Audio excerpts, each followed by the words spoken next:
तो वही उनको मैंने कहा कि शोषण तो तब माना जाएगा जब उन्होंने कहा कि हमारा शोषण कर रहे हैं, और वहाँ पर स्कूल के प्रबंधक सब भी मौजूद थे, ये नहीं कि वे नहीं थे। तो एक तरह से वो एक पंचायत जैसी ही बैठी थी।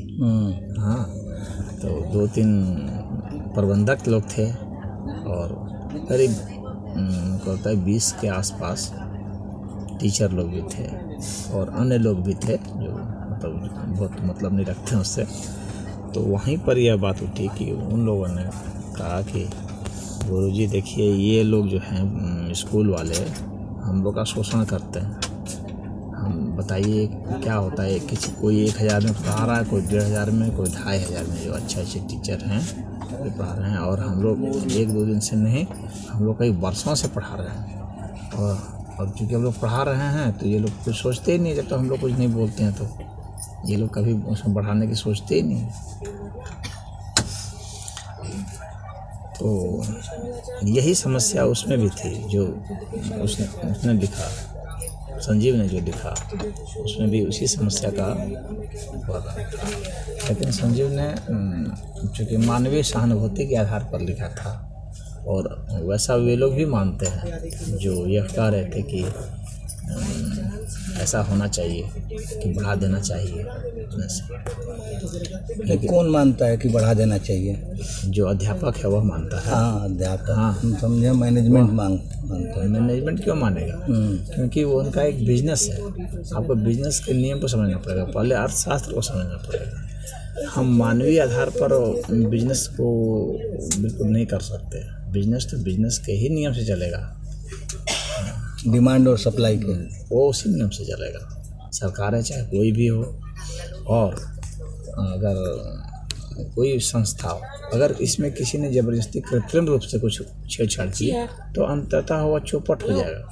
कुछ वर्षों तक चल सकता है, या कहीं का नुकसान झेल करके आप किसी को फीड करते रहिए। जैसे खाद्य भंडार का सरकार ने चलाया, ये खाद्य भंडार फायदे में नहीं था, घाटे में था, फिर भी सरकार उसको फंड दे रही थी और चलाती रही। उसी तरह से कई पब्लिक सेक्टर यूनिट भी हैं जो फायदे में नहीं हैं, उसके बाद भी सरकार उसको फंड देते रहती, चलाते रहती है।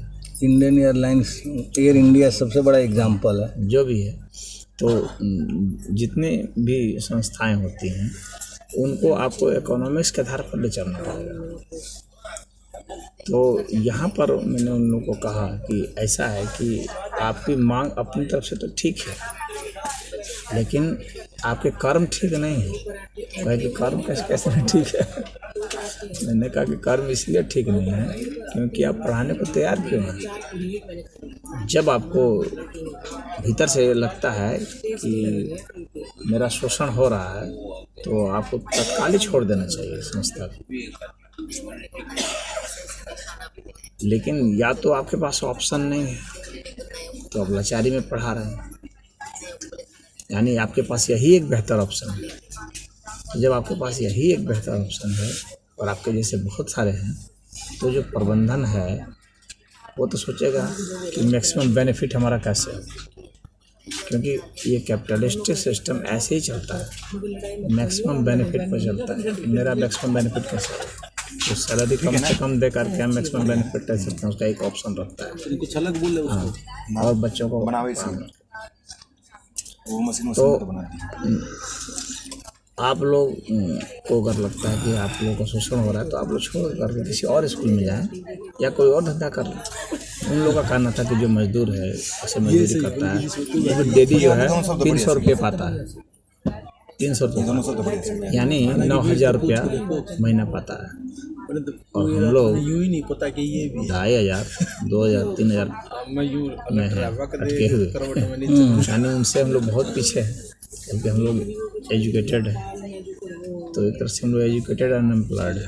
सही है, मतलब टाइम अच्छा। तो मैंने कहा कि इकोनॉमिक्स को एजुकेशन से वैसे मतलब आपकी सप्लाई बहुत ज़्यादा है, बहुत ज़्यादा एजुकेटेड लोग हो गए, यानी शिक्षा देने वाले लोग बहुत ज़्यादा हो गए।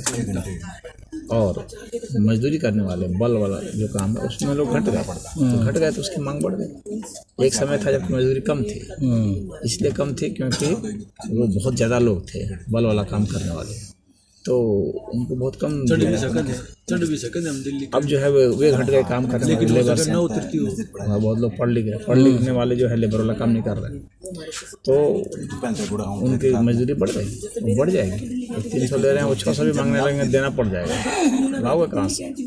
या तो मशीन बनाओ, ये रुकती ना होगी दिल्ली के बल का वही विकल्प लेबर है, या तो मशीन, या तो मशीन बनाओ या तो लेबर वाला। लेबर घट गया तो वो तो 300 मांग रहे हैं, कहेंगे हम 500 लेंगे, देना पड़ेगा। 1000 मांगे, देना पड़ेगा। जबकि जो पढ़े लिखे लोग जो हैं उनकी संख्या बहुत हो गई, उनकी मांग उतनी नहीं है, तो उनको तो घटना पड़ेगा। 200-300 पर जाना पड़ सकता है, 100 पर भी जाना पड़ सकता है।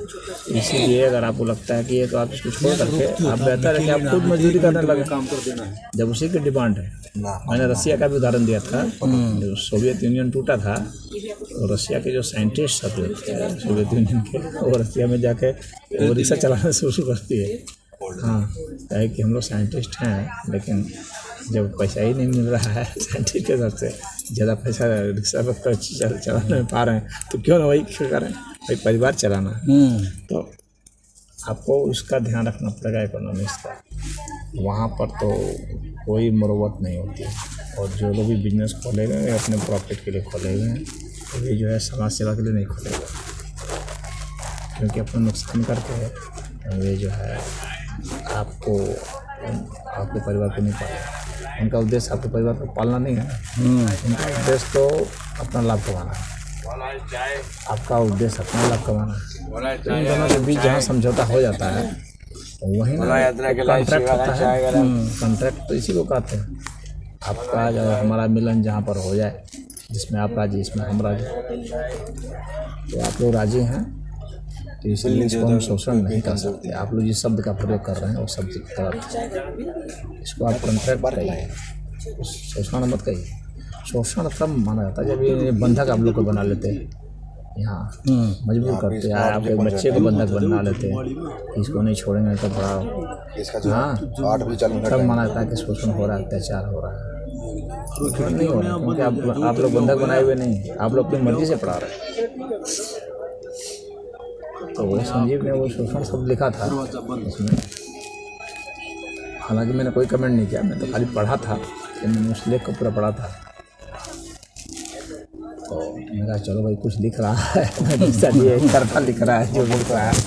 हाँ, संजीव में भावनाएँ हैं, लेकिन भावनाओं के साथ साथ आपको इकोनॉमिक्स, हालांकि वो खुद बिजनेसमैन है, उसको खुद पता है इस बात का, वो भी अपने मजदूरों को जितना दे रहा होगा, हो सकता है कुछ ज़्यादा दे रहा हो बाकियों की अपेक्षा, लेकिन फिर भी उसके स्टाफ जो हैं वे उतने से संतुष्ट नहीं हैं। स्टाफ तो कभी किसी भी डिपार्टमेंट में वो जितना प्यार है उससे ज़्यादा ही मांगे, उससे ज़्यादा पर ही है। हम फेस करते हैं। ये मनुष्य की प्रवृत्ति होती है।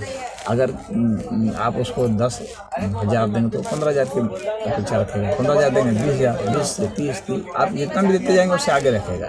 ये मन का एक लोभ का एक विस्तार होता है, लोभ बढ़ता चला जाता है।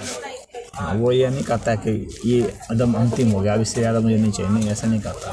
ऐसा जिस दिन वो कहता है उसी दिन तो वो साधु हो गया, जिस दिन वो ऐसा कहते हैं, लेकिन ऐसा वो कहेगा ही नहीं। वो बढ़ता चला जाता है, बढ़ता चला जाता है, वो बढ़ता चला जाता है। हाँ, लेकिन यह होता है कि हम इतना उसको देते हैं जितना से उसका भरण पोषण हो सके, उसकी मतलब उसके घर परिवार वाले जी सके, अन्यथा वो लेबर के भी लायक नहीं रह जाएगा, वह टीचर के लायक नहीं रह जाएगा, वो पढ़ा ही नहीं पाएगा। लेकिन उसको कैसे पता चलेगा कि इतना हो रहा है कि नहीं हो रहा है? तो टीचर लोग अपने परिवार को पढ़ाने पालने के लिए क्या करते हैं, कहते हैं ट्यूशन पढ़ाते हैं। तो ट्यूशन पढ़ाते हैं तो उससे वो कमा लेते हैं, जितना स्कूल देता है उतना ही उसको उस पर ट्यूशन मिल जाता है। तो 3,000 स्कूल दिया, 3,000 ट्यूशन पढ़ा दिया, 6,000 हो गया, कुछ घर में खेती कर दिया, तो उससे जो है वो अपने परिवार को पाल लेता है। तो वो उसको एक एक्स्ट्रा इनकम के रूप में रख करके चलता है। अगर उसके गुणागणित से देखें तो टीचर के गुणागणित, टीचर के गुणागणित, हाँ, वो उसको एक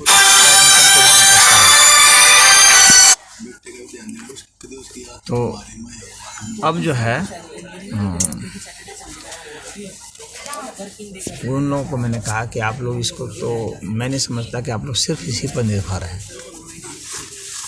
आप लोग एक्स्ट्रा इनकम के लिए इसको पढ़ा रहे हैं, जहाँ तक मैं समझता हूँ। और जब एक्स्ट्रा इनकम के लिए इसको पढ़ा रहे हैं तो आप इस पर निर्भर नहीं है, यानी आपका परिवार इसी के पर निर्भर नहीं है। तो आप लोग या तो सारे टीचर यूनियन बना लें कि हम लोग अब पढ़ाएंगे ही नहीं, इनको कैसे मजबूर कर सकते हैं इसी तरह से ना, जितने टीचर हम लोग उनके पढ़ाएंगे नहीं और नए टीचर को आने देंगे नहीं। ये यूनियन तो इसी तरह से चलता है, तब ये मजबूर होकर के बढ़ा सकते हैं ये लोग उसका सिस्टम। क्या आप लोग में इतना संगठन है या आप लोग में इतना बल है कि आप लोग किसी नए को नहीं आने दें और आप लोग खुद भी पढ़ाना बंद कर दें, जिससे कि इनका स्कूल ही डूब जाए? अगर ऐसा आप कर सकते हैं तो ये जरूर बढ़ा देंगे। पर बढ़ाएंगे गुरु जी, बात मुद्दा ये है कि बढ़ाएंगे तो साथ में पैरेलल उनकी अर्निंग भी तो फीस से होनी चाहिए। वो ठीक है, मान लीजिए कि उनके हिसाब से उनकी बहुत अर्निंग है। अच्छा, हाँ, उनके हिसाब से, टीचर के हिसाब से, हाँ टीचर के हिसाब से मैनेजमेंट की बहुत अर्निंग है, मैंने कई मतलब गुना उसकी है। तो वह बात यह है कि अब अगर आपने ऐसा ज़बरदस्ती कर दिया और उसके वास्तव में उतनी अर्निंग नहीं है जितना कि आप सोच रहे हैं, क्योंकि आपको अपनी अर्निंग का हिसाब भी वो नहीं दे रहा, तो फिर वह भी बंद कर देगा, वह भी कोई दूसरा धंधा शुरू कर देगा। ये तो बिजनेस का सिस्टम ही है। हाँ, अगर उसकी आपके हिसाब से जितनी अर्निंग है, अगर सचमुच में उतनी अर्निंग है या उससे ज़्यादा है, तो वो कुछ ज़रूर दे देगा, तो वो तो मजबूर हो जाएगा देने के। लेकिन ना आप ऐसे यूनियन बना सकते हैं, ना किसी टीचर को आने से रोक सकते हैं। हाँ, क्योंकि वो प्राइवेट संस्थान है और वो ऐसा है नहीं, उस तरह से आप लोग का एग्रीमेंट है नहीं लिखित कि इतने साल तक पढ़ाना है कि आप उसको कोर्ट के द्वारा इन्फोर्स करा सकें। वो तो आपसे कॉन्ट्रैक्ट है, ना कि लीगल कॉन्ट्रैक्ट है। समझ गया। हाँ, तो पर्सनल कॉन्ट्रैक्ट और लीगल कॉन्ट्रैक्ट में बहुत अंतर होता है ना। तो लीगल कॉन्ट्रैक्ट आपका है नहीं कि आप कोर्ट के द्वारा इन्फोर्स करा सकें और हर साल जो है इंक्रीमेंट के लिए कह सकें कि भाई प्राइस इन्फ्लेशन इतना ज़्यादा हो रहा है, इसके हिसाब से आप हमारा इंक्रीमेंट करें, तो इतना आप कर नहीं सकते। आपका बस ऐसे पर्सनल एग्रीमेंट हो गया कि हाँ चलिए आप पढ़ाइए, आप पढ़ा रहे हैं, चलो एक्स्ट्रा इनकम कुछ आ रहा है। कई महिलाएं हैं जो कि 2000-2500 पर भी पढ़ा रही है, तो वो सोचते हैं घर में मतलब फालतू कोई काम धंधा है नहीं, वहाँ कुछ मन भी लग जाएगा, कुछ आ जाएगा जो भी। तो इस तरह से कर रहे, तो इसमें सोशल शब्द का प्रयोग मेरी समझ से तो नहीं हो सकता सोशल का प्रयोग, और वह संजीव ने किया था शब्द का प्रयोग। अब मुझे लगता है कि वही बुरा लगा होगा और उसके कारण इसको अनफॉलो करने के लगता है हमारे स्टाफ को भड़का देगा, क्योंकि उसके सारे स्टाफ जो है उसको फॉलो करने वाले हैं। जो लिखता है सारे स्टाफ फॉलो करने वाले हैं।